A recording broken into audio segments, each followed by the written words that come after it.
آؤ میں تمہیں کربلا کے شاہ سوار کی کہانی سناؤں.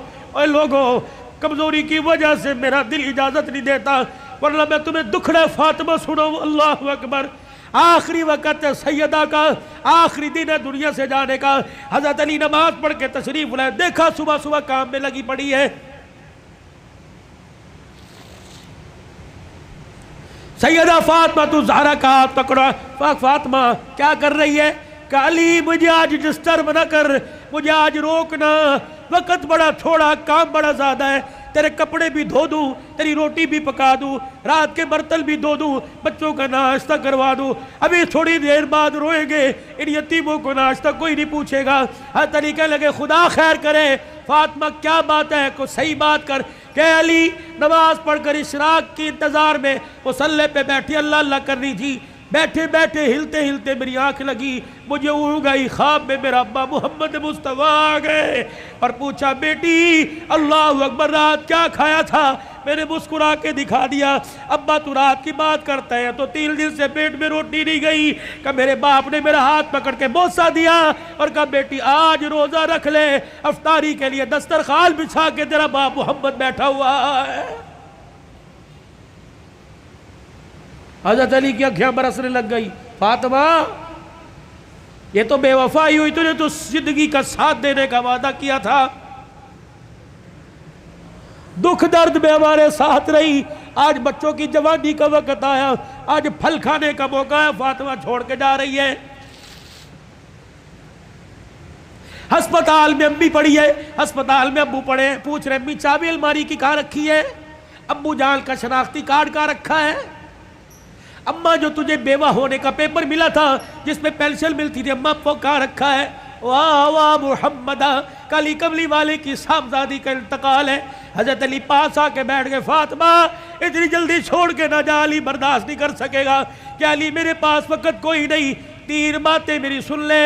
علی ان باتوں پر وعدہ کر عمل کرے گا. اللہ اکبر. پہلی بات اے علی اے علی اے علی، پہلی بات میں تجھے اجازت دیتی ہوں کہ میرے بعد تجھے شادی کی اجازت ہے. جو تجھے منع کیا تھا میرے ابا نے جب ابو جہل کی بیٹی سے آپ کا شادی کا ارادہ تھا، میں حسن کو گودی میں، حسن کو انگلی پکڑ کر حسین کو گودی میں اٹھا کے میں کاشانہ نبوت میں آئی اور میں نے رو کے اپنے باپ سے جھپٹی ڈالی. میرے ابو نے پوچھا فاطمہ کیا بات ہے؟ میں نے کہا کملی والے علی کو بھی 4 شادیوں کی اجازت، امت کو بھی 4 شادیوں کی اجازت. آپ نے فرمایا کیا ہوا؟ کہا شادی کرے اس کی مرضی، لیکن ابو جہل کی بیٹی میرے پہ لار ہے. حضور نے اصل کی انگلی چھوڑ دی، فاطمہ کو گلے سے پیچھے کر دیا، منبر پہ چلے گئے. فرمایا انصار مدینہ اور مہاجر مکہ سارے کے سارے آ جاؤ. منبر پہ کھڑوں کے اعلان فرمایا علی کہاں ہے؟ جی یا رسول اللہ. کہ میرے سامنے آ کے کھڑا ہو جا. حضرت علی سامنے آئے. کہ علی 4 شادیوں کا حکم امت کے لیے پر تیرے لیے کوئی نہیں. اے علی مجھے میری بیٹی بڑی پیاری ہے، سن لے مجھے پتہ لگا تو ابو جہل کی بیٹی سے نکاح کر رہا ہے. اے علی میرا پیغام سن، جب تک میری بیٹی تیرے گھر میں ہے میں محمد تجھے دوسری عورت لانے کی اجازت نہیں دیتا. اے علی میں آج اجازت دے رہا ہوں، میرے بعد شادی کر لینا. بچوں والوں سنو، حضرت علی سے سیدہ فاطمہ کہنے لگی علی میرا دوسرا پیغام ہے.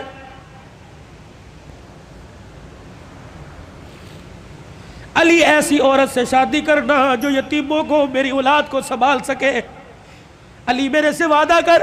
فاطمہ جی کا 29 دن اپنی بیوی کے ساتھ گزارنا، 1 دن میری نشانیوں کے ساتھ بھی گزارنا.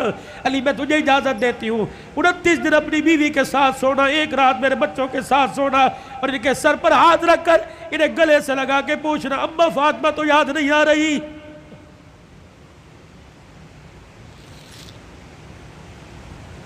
روایات میں لکھا حضرت علی کی ہچکی بندی ہوئی، حضرت علی رو رہے. تیسری فرمائش، اتنے میں شہزادے حسین آ گئے اور آ کے بابا کا دامن پکڑ کے کہنے لگے ابا کیا بات ہے، اماں کیوں رو رہی ہیں، آپ کیوں رو رہے؟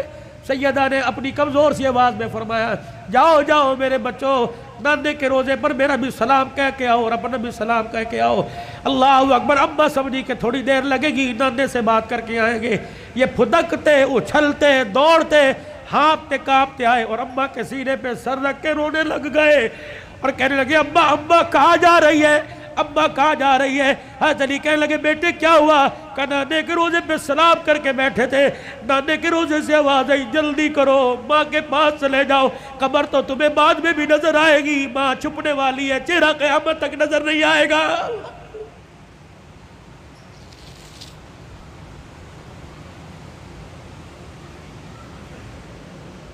اور دوسروں کی ماں پر رونے والوں، کبھی اپنی ماں کی پریشانی پر بھی روئے۔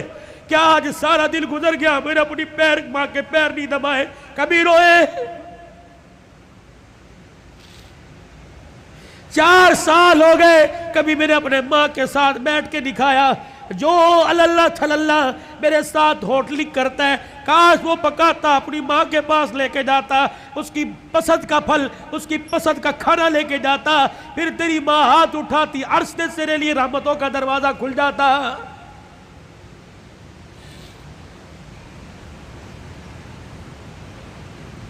فقیرو اگلی تمہیں داستان سناؤ اس سے پہلے میرے سے آج وعدہ کرو، بوڑھے ہو تب بھی، داڑھی چٹے بالوں سے بھر گئی تب بھی، اگر ماں زندہ ہے تو آج جا کے پیر پکڑ لینا۔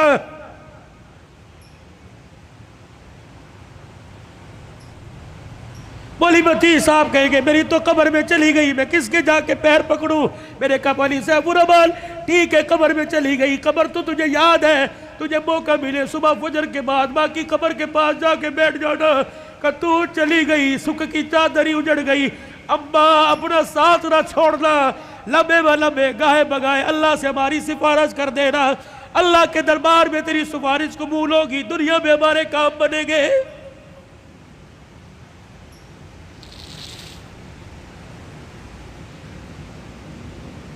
سیدہ فاطمہ الزہرا نے اپنے کرتے کا یوں کر کے دامن پکڑا اور کہنے لگی علی ذرا اپنا ہاتھ دینا۔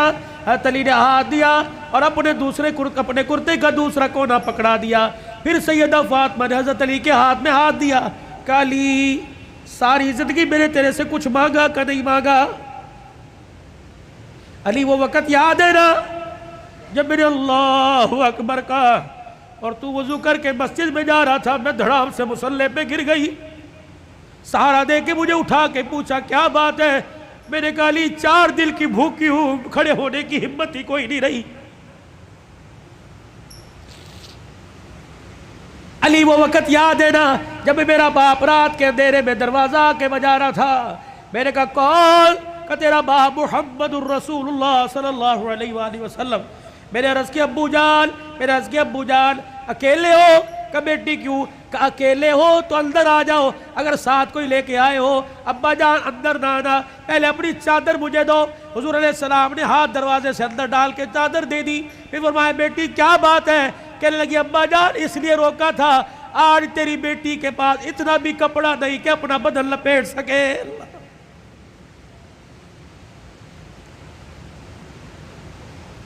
لائیو گفتگو چل رہی ہے اور موبائلوں پر گھر میں سنانے والوں غور کرو، تیرے میرے گھر میں کون سا دن ایسا گزرتا ہے کہ کپڑوں پہ جھگڑا نہیں ہوتا؟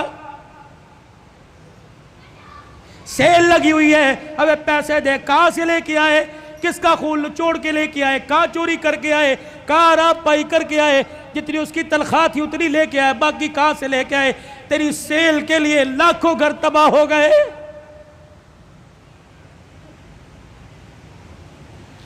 علی آپ سے کچھ مانگا کہ نہیں؟ آج مانگو گی تو کچھ دو گے؟ اللہ اکبر۔ حتیر کہنے لگے فاطمہ مانگ کیا مانگتی ہے؟ کہنے لگی علی ذرا میری جھولی میں جھانک کے دیکھ، علی میری جھولی میں جھانک کے دیکھ۔ حضرت علی جھانکتے لگے فاطمہ کیا ہے؟ کہ علی ذرا زبان ہلا کے دو بول اس جھولی میں ڈال دے، تاکہ مرنے کے بعد ابا کو جا کے جھولی دکھاؤں اور سر فخر سے بلند کروں۔ حضرت علی کہنے لگے کیا ڈالوں؟ کہ علی صرف اتنا بتا دے تو میرے سے راضی ہے کہ نہیں، میری خدمت سے راضی ہے کہ نہیں؟ حضرت علی کی چیخ نکلی کہ فاطمہ ہاتھ جوڑتا ہوں، زندگی میں تو نے نہ کپڑے کا، نہ روٹی کا، نہ مکان کا سوال کیا، اللہ کی عزت کی قسم تو فاطمہ ان کانوں نے سنا اس کی زبان سے جس کی زبان پہ ہمیشہ حق آیا، سچ آیا، قرآن آیا۔ اس نبی نے ممبر پہ کھڑے ہو کے کہا تھا میری بیٹی فاطمہ جنتی عورتوں کی سردار ہے۔ رہی میری بات، رہی فاطمہ میری بات، رب محمد کی قسم ہے تو میری رضا کی بات کرتی ہے، رہی میری بات اے فاطمہ، حجرے میں علی تیرے سے راضی ہو گیا، روزے میں ابا تیرے سے راضی ہو گیا، اللہ کی قسم ضمانت دے رہا ہوں عرشوں پہ خدا تیرے سے راضی ہو گیا۔ یا ایتھا النفس المطمئنہ ارجعی الی ربک راضیۃ مرضیہ فادخلی فی عبادی وادخلی جنتی۔ اللہ کرے تیرے میرے جنازے پر آدنامہ نہ لکھا ہو بلکہ فرشتہ تیرے میرے ہونٹوں پہ لکھ کے چلا جائے، فادخلی فی عبادی وادخلی جنتی۔ آجا آجا نیکوں میں، متقیوں میں، ان بندوں کے اندر جن کو اللہ نے کامیابی کا سرٹیفکیٹ دے دیا، ان میں شامل ہو کے اللہ کی جنت الفردوس کے اندر چلا جا۔ بھائیو عبدالحلال کا رونے کا، چیخنے کا، چلانے کا، رلانے کا ایک ہی مطالبہ ہے کہ اللہ کے واسطے اپنی زندگی کی سانسوں کو قیمتی بناؤ، اللہ کو مانو، اللہ کی مانو، جناب محمد مصطفیٰ صلی اللہ علیہ وسلم کے مبارک طریقوں کو ہر حال میں اپنی زندگی میں لانے کی کوشش کرو۔ یہی تبلیغ ہے، یہی تدریس ہے، یہی تصنیف ہے، یہی تصوف ہے، یہ ان آستانوں کا خالقاہوں کی گفتگو ہے۔ بتاؤ اس زندگی کو قیمتی بنانے کے لیے اور اپنے پیارے نبی کی زندگی کو اپنی زندگی میں لانے کے لیے آج سے، ابھی سے، جو ساس اندر جو ساس بار، اس کو درمیان رکھتے ہوئے ہاتھ اٹھا کے کون انشاءاللہ وعدہ کرتا ہے؟ سر کو ڈھانپ کے رکھنا ہے، چہرے پہ داڑھی رکھنی ہے، کرتا شلوار سنت کے مطابق شلوار ٹخنوں سے اوپر کرنی ہے۔ ان 5 سنتوں کو کون زندہ کرے گا انشاءاللہ؟ ختم نبوت کے صدقے اللہ نے یہ کام آپ کے میرے ذمہ لگایا کہ بھلائی کا حکم کرنا، برائی سے منع کرنا۔ یہ دعوت مکے سے چلی، دار ارقم سے چلی، سیدہ خدیجہ کے گھر سے چلی، غار حرا سے چلی، یہ میرے عزیزو بدر احد تبوک حنین کے سے ہوتے ہوئے مدینے میں آئی، پھر میرے عزیزو مدینے سے دعوت چلی اور پوری دنیا کے اندر اس دعوت والا پیغام پھیل گیا۔ اب یہ پیغام میرے عزیزو اگلی انسانیت تک، اگلے انسانوں تک پہنچانا ہماری ذمہ داری ہے۔ مرتے دم تک اس کام کو کرتے رہیں گے اور کرتے کرتے مریں گے۔ کہہ دو انشاءاللہ۔ 8، 9، 10 محرم سے روزہ اللہ کے راستے میں کون لگائے گا انشاءاللہ؟ پکی بات، نکلے گی 3-4 جماعتیں اس محلے سے اللہ کے راستے میں، پکی بات ہے۔ جو نکلے گا وہ انشاءاللہ ہاتھ کھڑا کرے۔ اللہ تمہاری عمر میں، عمل میں، جان میں، اور نیت کرو ختم نبوت کی چوکیداری کرتے رہیں گے، اصحاب رسول صلی اللہ علیہ وسلم کی عزت کا دفاع کرتے رہیں گے، اپنی ماں کے دوپٹے کا دفاع کرتے رہیں گے، نفاذ شریعت اور نفاذ اسلام کے لیے سر توڑ کی کوشش کریں گے، جان مال کی بازی لگائیں گے۔ اللہ تمہاری عمر میں، عمل میں اللہ برکت عطا فرمائے۔ وآخر دعوانا الحمدللہ۔ 3 مرتبہ کہہ دو یا اللہ میری توبہ، پھر کہہ دیجئے یا اللہ میری توبہ، پھر کہہ دیجئے یا اللہ میری توبہ۔ آپ یقین جانیے اللہ کے گھر میں بیٹھا ہوں، اگر آپ نے کہا نا اللہ معاف کر دے تو اس نے معاف کر دیا ہے۔ اب نئی زندگی کی ابتدا نماز کے سجدوں سے، پیار محبت سے، رزق حلال سے، سچ سے، بری عادتوں سے بچنے سے اپنی نئی زندگی کی ابتدا کیجئے، کسی کا دل نہ دکھانے سے۔ اللہ ہمارا حامی و ناصر